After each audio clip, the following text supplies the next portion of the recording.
Have you ever thought to yourself, why is this person reacting this way? I do not understand, because in my culture, I wouldn't react that way. Or in my household, I didn't learn to react that way.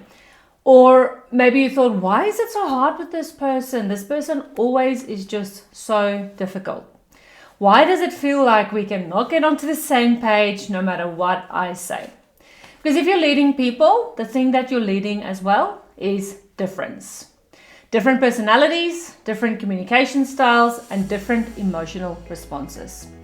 We've got different expectations, different ways of seeing the world, and sometimes difference can create friction in the workplace. And today we're going to talk about how to lead diverse teams with Christlike understanding, so that you don't just have tolerance for that person, you don't just have patience for that person, but deep, wise, spirit-led understanding that actually strengthens your leadership instead of draining it. Let's do it. Do you wish that you could lead your team in a way that honors and glorifies God? Are you struggling to overcome self-doubt as a leader and have a desire to be more confident in your role? Welcome to the Women of Faith in Leadership podcast. I'm Rika, and for the last decade, I've experienced my fair share of managing challenging employees and teams in middle management leadership roles. I committed my leadership journey to God, and it changed everything. And I'm ready to share everything I've learned with you. Now, if you're ready to lead your team in a way that honors God, grab that notebook and pen, and don't forget your chai latte, and let's dive in. Now, before we go deeper, if navigating different personalities or tension often leads to conversations you feel unsure how to handle, then the difficult conversation script pack is definitely for you.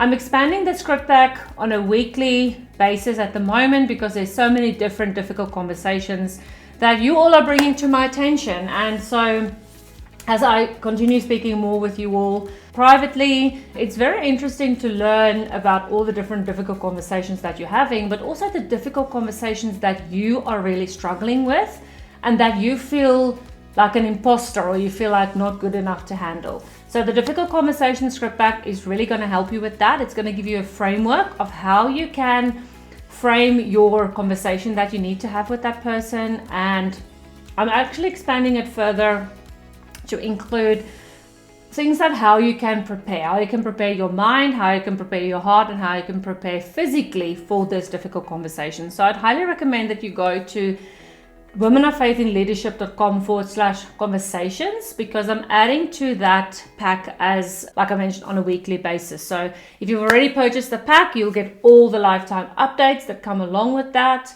So if something isn't included in the script pack at the moment and you'd like to request it, you can purchase the pack and then you can request for me to include that in the pack as well. Okay. Here's what most Christian women leaders experience, but don't always name. You want to lead with compassion, you want to lead with patience, and most of all, you want to lead with understanding.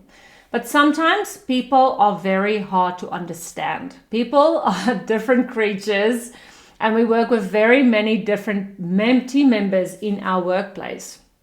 You have team members who communicate very differently from you, respond emotionally when you stay calm in the same situation, avoid things you would address directly, challenge things you won't even question, or misunderstand your intention when you are explaining something.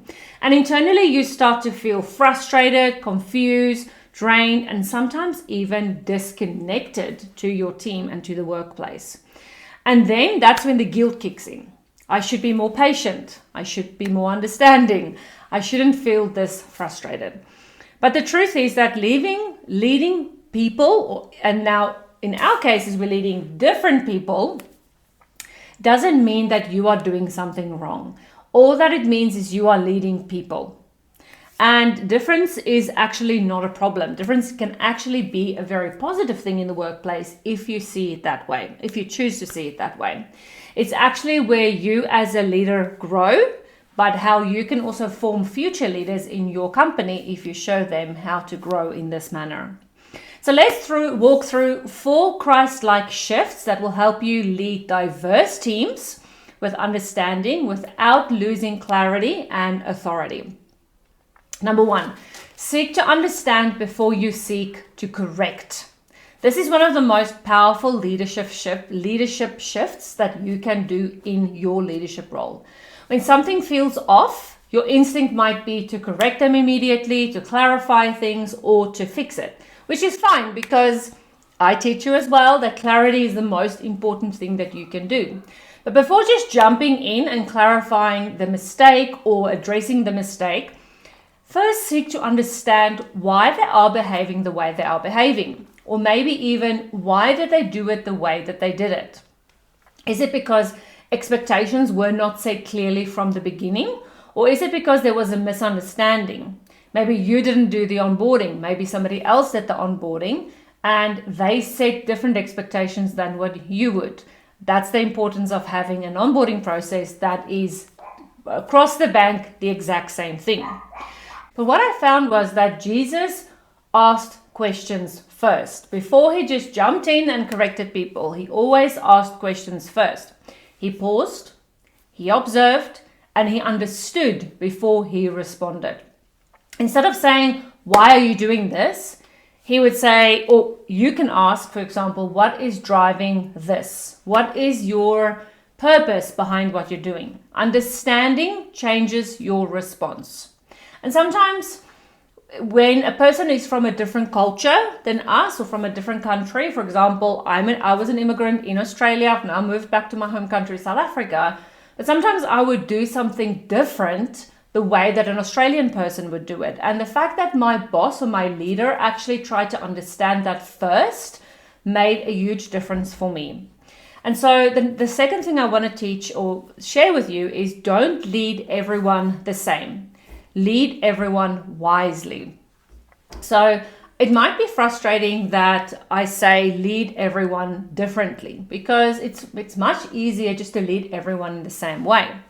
However, when you've got someone, for example, and I'm going to use teaching as an example, if you've got a whole classroom full of students, some students are average students, some students are below average, and some students are above average. You would not necessarily teach all three of them the same. You might teach it the same, but then your homework or your assignment or the way that you challenge them might be completely different. The above average students might be able to do more challenging work, whereas your average or your even below average students might be able to do something that's just a bit more differentiated towards them. And so think about it this way in your workplace as well. You might have staff that really struggle with your more challenging work, whereas you have other staff that are maybe fantastic in mathematics. So a mathematical task might be super duper easy for them, where it might be super difficult for somebody else.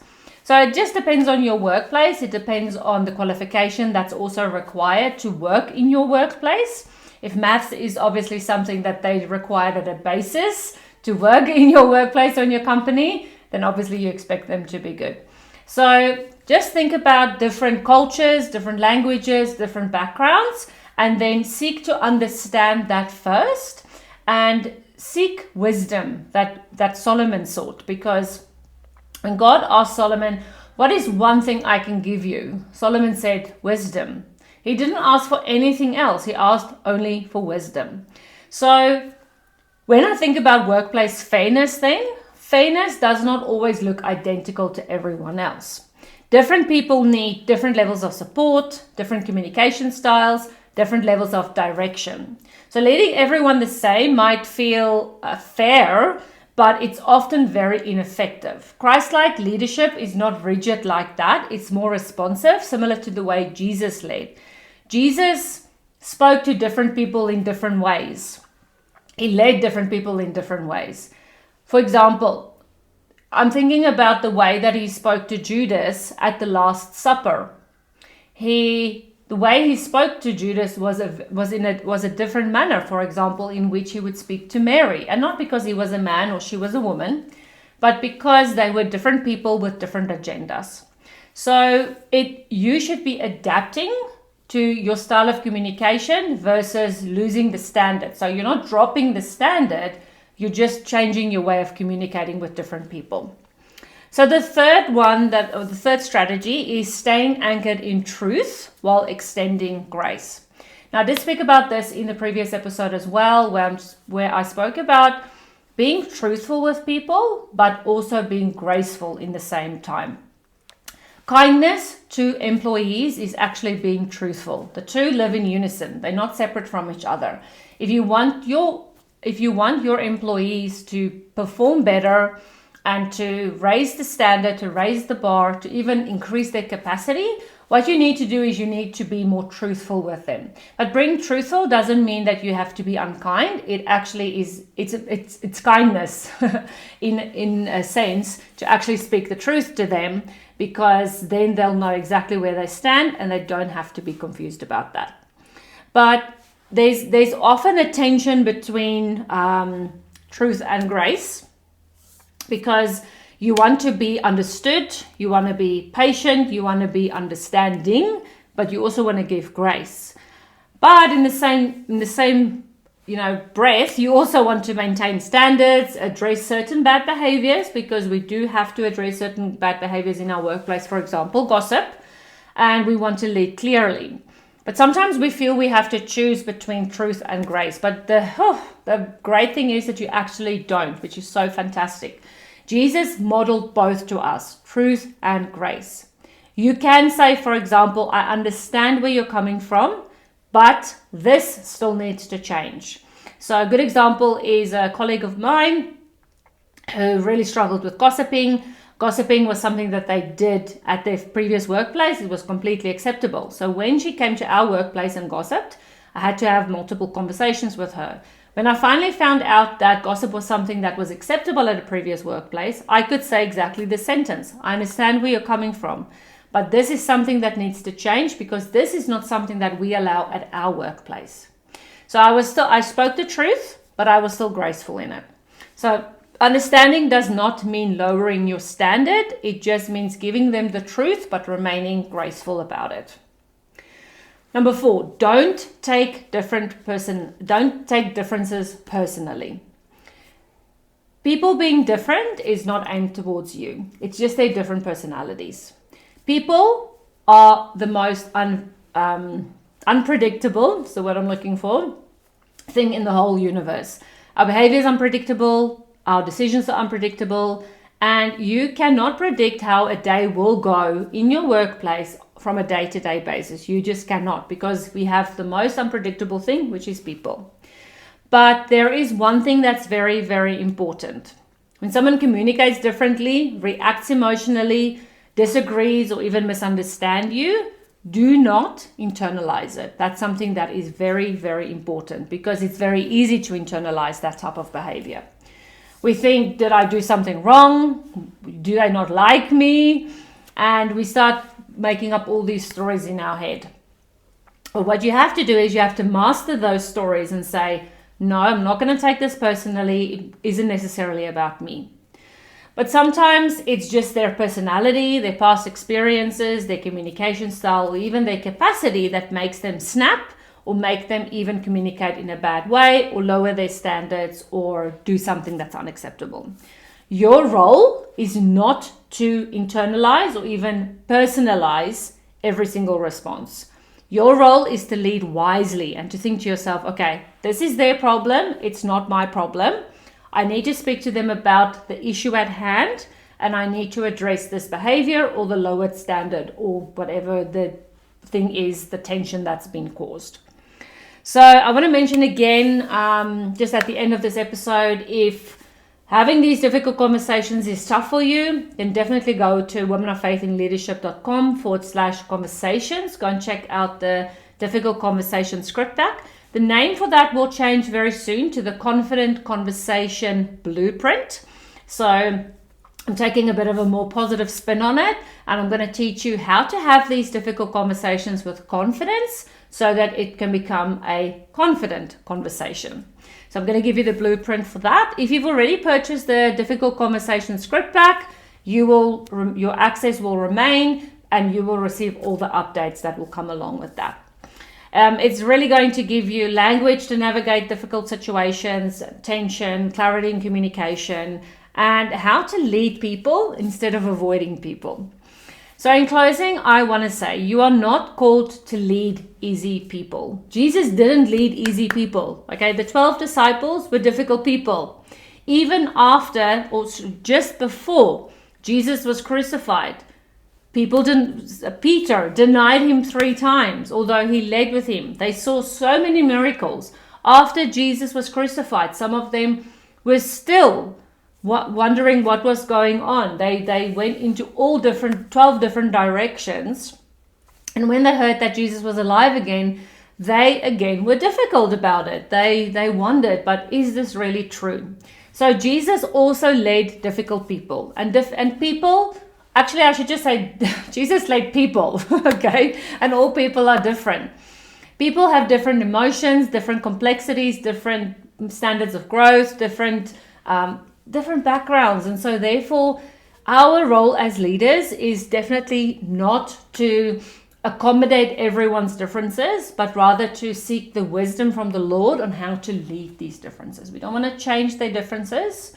And I know it sounds harsh when I say to accommodate differences, but what I mean by that is to rather seek the wisdom to lead them wisely. You are growing in this, you are growing in your leadership role, and you are learning how to do it well. So feel proud of yourself. And I know that God is using every single interaction at work to strengthen your leadership. So lead with understanding, lead with wisdom, and I trust that and trust God to guide you every single step of the way. I look forward to seeing you again in the next episode, and I hope that this episode meant a lot to you. Please, if you're on Apple Podcasts or if you're on Spotify, please subscribe as well so that each week you will get all the new updates. I hope you enjoy the rest of your day. Bye. Hey, I hope you enjoyed today's episode. If so, would you take 30 seconds and leave me a 5-star written review on Apple Podcasts? It would mean so much to me to read your feedback. Also, it would really bless me big if you shared this episode with a fellow leader who might benefit from hearing today's message. And remember, put on the armor of God daily and walk by faith and not by sight. I'll meet you back on Monday for another episode.